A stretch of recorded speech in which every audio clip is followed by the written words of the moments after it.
a couple of years ago we got married. Not that we weren't married before, but I don't know why we just did it. We on the day we just paid, I think it was £30 or £40, and there was like an inflatable church.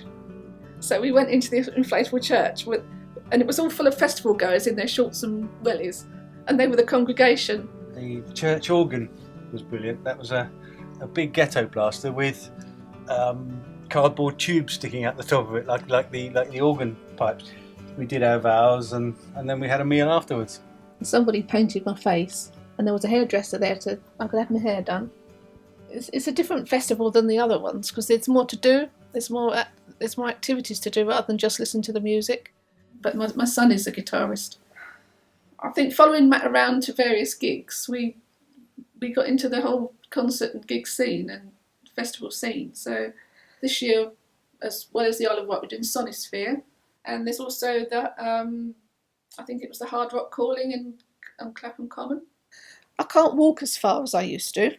If I walk, I can walk okay for the first day, but if I do a lot of walking for consecutive days, then my legs start to ache.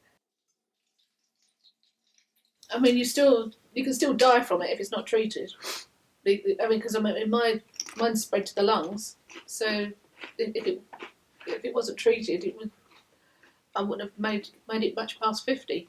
So I've had quite a few extra years, and I'm still feeling okay. I was put on a necklace. I always wear necklaces, and there was a lump about in front of my neck here.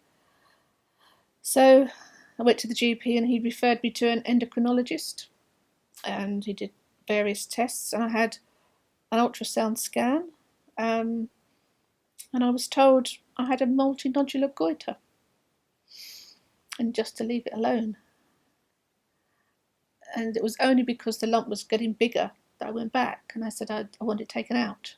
And it was after it was surgically removed that they discovered it was cancerous.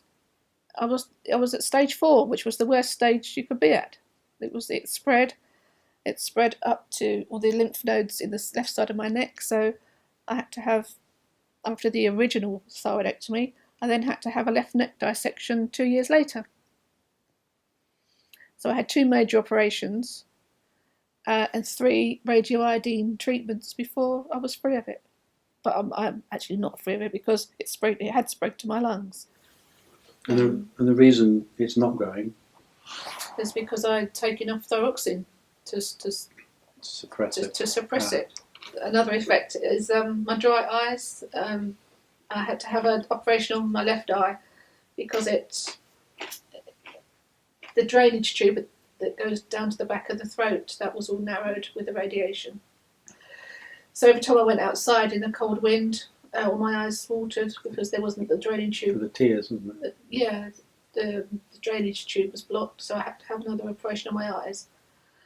Well, I kept a diary all through my treatment, from diagnosis through to the last operation. After that, I was in remission. So it was like a sort of therapy. So I just wrote. I wrote every day, and in the end, collated it all into a book, and self-published it. So I thought it might help other people that's going through the same thing. The first book I wrote is a physical book through Author House,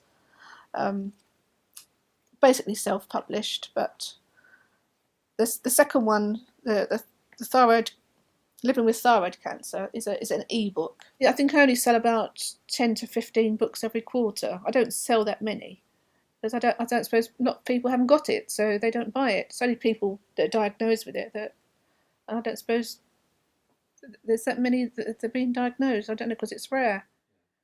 You're constantly monitored, and I know my oncologist is at the other end of the email, the computer. If I want to email her, then I can, and she'll answer. So, yeah, I keep quite well, and we eat quite healthily.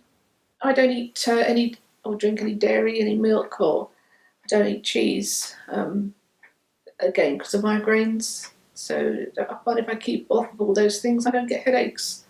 I'm trying to eat a bit healthier and cut out all the junk, really. and I try and keep my weight down, so I have to do some sort of exercise to stop my weight wanting to go up. For 11 years I used to run, but now my left knee's telling me that it doesn't want to run anymore. Yeah, we go swimming, I do Pilates, try and keep the muscles toned. We go to the festivals, we go to concerts. I go to work. I go to work. It doesn't stop me doing anything. You have to accept the new normal and carry on, don't you?